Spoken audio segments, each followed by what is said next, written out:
Russia earned nearly $100 billion from oil and gas exports during the first 100 days of the war in Ukraine, according to a report. Revenues have been falling since March, as many countries shunned Russian supplies, but remain high, the Independent Center for Research on Energy and Clean Air found. It also warned of potential loopholes in efforts to curb imports from Russia. The EU, US and UK are among those to have pledged to cut Russian imports. But the CRE report found Russia still earned $97 billion in revenue from fossil fuel exports in the first 100 days of the Ukraine conflict, from 24 February to 3 June. Overall, exports of Russian oil and gas are falling and Moscow's revenue from energy sales has also declined from a peak of well over $1 billion a day in March.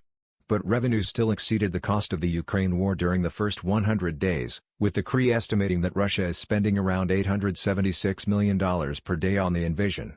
The EU plans to ban Russian oil imports arriving by sea by the end of 2022, which would cut imports by two-thirds. In March, the bloc also committed to reducing gas imports from Russia by two-thirds within a year. However, so far it has been unable to agree on an outright ban. Meanwhile, the US has declared a complete ban on Russian oil, gas and coal imports.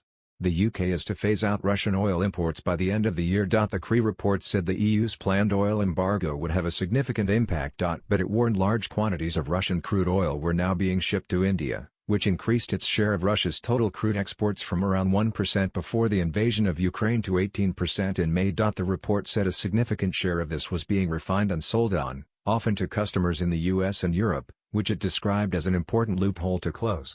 It added that strong sanctions against tankers transporting Russian crude would significantly limit the scope for this practice. The report points out that as Russia seeks new markets for oil, much of it is being transported by ship, and the majority of the vessels used are owned by European and US companies. As well as India, other countries that increased imports of Russian fuel included France, China, the United Arab Emirates and Saudi Arabia, the report said. On the face of it, this report contains a lot of bad news. Energy sales are still in effect funding the war in Ukraine, with high prices offsetting efforts to reduce demand.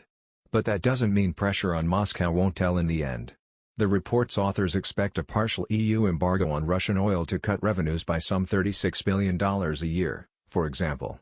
Exports of gas have already fallen dramatically, and there are plans to reduce Europe's reliance on Russia still further. Yet embargoes have to be effective. The report points out that more and more Russian oil is being exported to India for refining.